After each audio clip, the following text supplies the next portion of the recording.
За би жаргал сайхан прокуророос маш тодорхой 6 асуулт асууя. Та гэхдээ хариултаа маш тодорхой хэлээрэй. Энэ дараа нөгөө салбарын бодлогод маш чухал хэрэгтэй байгаа шүү гэж. За ял хэвлүүлэх ажиллагаанд хяналт тавьж байгаа ажиллагаа бол хүний эрэхэд одоо хамгийн нийцсэн байх хэвээр хамгийн бас онцгой анхаарах хэвээр ажиллагаа байдаг. Таны бодлоор одоо энэ 110 дугаар сургуулийн хүүхдүүдийн эрх хангагдаж байгаа юу? Цаашид яг энэ ял хэвлүүлэх хяналтыг одоо үр нөлөөтэй болгох тал дээр ямар ажил, ямар ахис твшил гаргана, ямар ажил төлөвлөж байгаа вэ? Онцгойлоод энэ хүүхдийн хорих, эмэгтэйчүүдийн хорих дээр бас та санаачлах, саналаа хэлээч гэж байна. За хоёрдугаарт прокурорын сахилгын хороо, мэргэжлийн зөвлөл, тэгээ прокурорын дотоод томилгооны асуудал байдаг.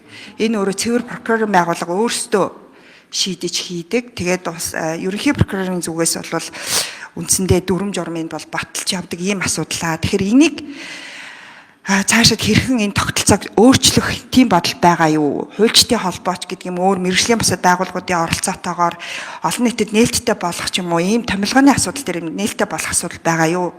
За 3 дугаар прокурорын зөвшөөрөл болоо шүүхийн хяналт тэнцвэрийн асуудал байгаа. Маш олон мөрдөн байцаах ажиллагаатай холбоотой асуудал дээр бид нар прокурорын зөвшөөрөл авдаг. Энэ юу нь явандаа бол шүүхийн хяналт руу шилжих ёстой гэж харж байгаа. Энэ дээр чухам таны байр суурь ямар байдаг вэ? Тэгэхээр энэ хяналт тэнцвэр одоогийн байдлаар бол хангагдсан гэж үзэж байгаа юу гэдэг ийм асуулт. За дөрөвдүгээрт улсын ерөнхий прокурорын өөрийнх нь баталсан маш олон дүрм журам хэм хэмжээний актууд байгаа.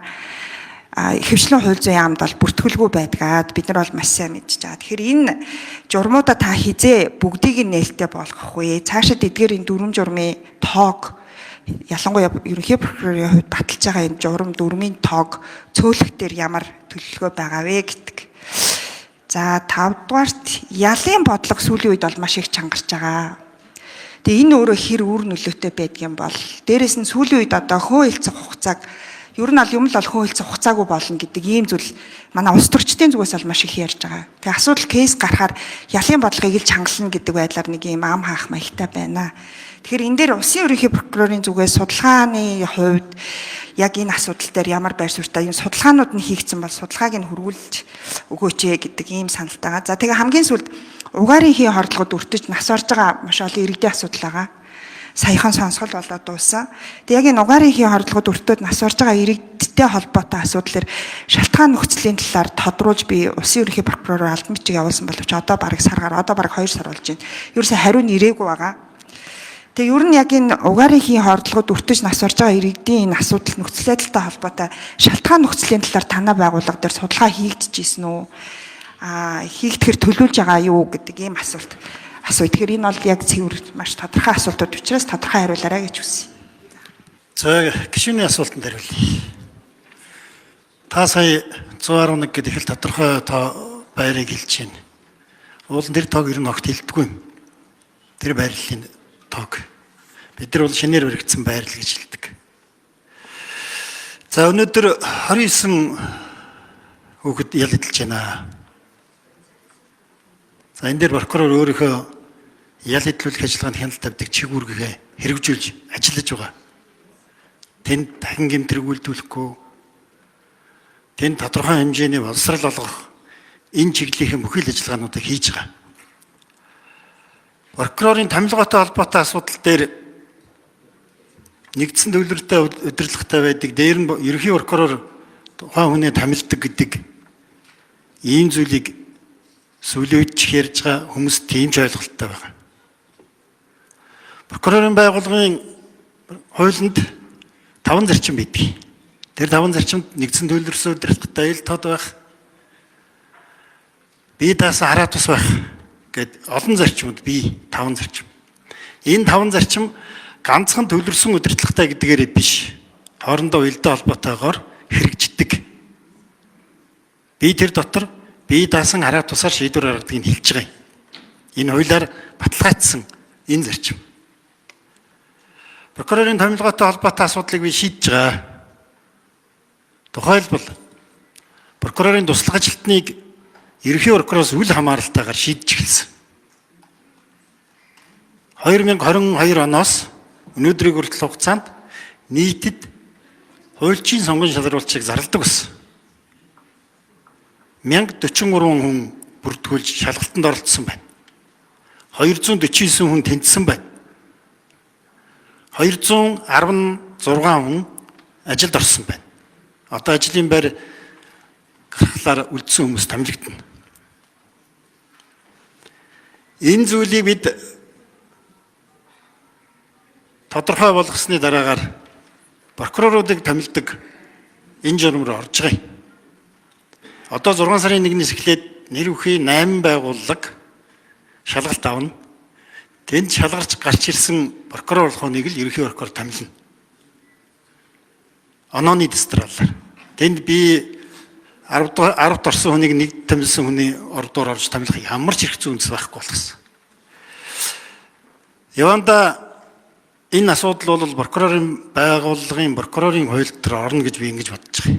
Угаарын хийтэй холбоотой асуудал бол 6 жилтэй холбоотой ус учраас нэлээд цаг хугацаа шаардж байгаа. Тэгэхээр энэ цаг хугацаатай холбоотой асуудал дээр бас танд мэдээлэл өгөөгүй учраас уучлал хүсье. Яагаад уучлал хүсэж байна гэвэл энэ тодорхой ажиллагаа орж байгаагаа танд мэдэгдээгүй учраас та одоо болтол ирүүлээгүй гэдэг ийм л ойлголттой байна. Ингэхээр энэ бол бидний буруу. Энэ ганцхан прокурорын байгууллагаас гардаг тоо биш. Энэ эрхүй байгууллагуудаас бас давхар гардаг тоо.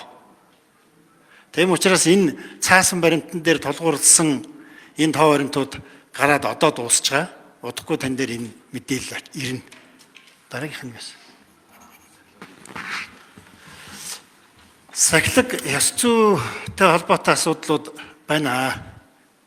Прокурор дээр бол мэрэгжлийн зөвлөл, ёс зүйн зөвлөл гэсэн ийм хоёр зөвлөл бий. За мэрэгжлийн зөвлөл дээр бол харьцангуй бага байдгийг. Би сүүлийн 3 жилээр үзэхээр 2022 онд 2, 2023 онд 3, 24 онд 2 хүн мэрэгжлийн зөвлөлөөр орсон. Тодорхой дүгнэлтүүд гарсан. Ёс зүйтэй холбоотой асуудлууд бол харин байна. 2022 онд 106, 23 онд 122, 24 онд 116 хүн ёс зүйд өртсөн гэсэн дүгнэлт гарч арга хэмжээ авагдсан. Энэ 25 оны 1 сарын байдлаар бол 28 хүн одоо арга хэмжээ авагдсан.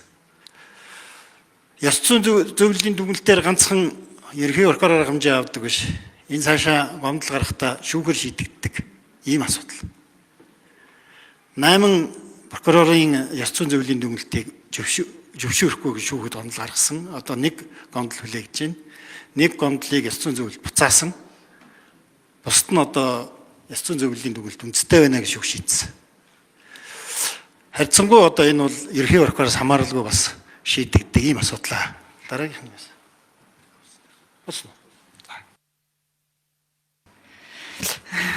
За би энэ хүүхдийн хоригтой холбоотой асуудал дээр яагаад ингэж имзэглээд ингэж асуугаад байгаа вэ гэвэл энэ сургуулийн тоо дугаар бол аль хэдийн олон нийтэд нээлттэй болсон. Та одоо энэ сошиал янз бүрийн юмнуудыг шүүгээд хараарай.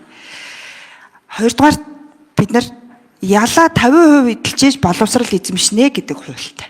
Энэ өөрөө хүний эрхэд нийцэж байгаа мó гэж байна. Тэгэхээр энэ мэтчлэн ялангуяа хүүхдийн хорих, эмэгтэйчүүдийн хорих дээр хүний эрхийн асуудал үнэхээр хүнд нөхцөл байдалтай байгаа. Одоо тэр сургуулийн тэр хорих байрны шинэ барилга баригдана гэд ингээ 2 жил дамжиж байгаа. Бид нар очиж үзэхэд одоо болтол барилгын ажил нь эхлээгүй л байдалтай байгаа гэд ингээд ямар байранд амьдарч байгаа, аль хэдийн агтлагдсан, нурж байгаа зөөврийн сууцнд байгаа гэдгийг та бас анхаараа цаашид ялангуяа энэ ял хөдлөх ажиллагаанд тэр дундаа энэ хүүхэд эмэгтэйчүүдийн асуудал төр нэг анхаараад өгөөрэй гэж хүсэж байна. За тэр хамгийн сүүлийн тэр угаарын хийн хордлоготой холбоотой асуудал бол мэдээж шалтгаан нөхцөлийн талаар илүү би тодруулж асуусан байгаа шүү гэд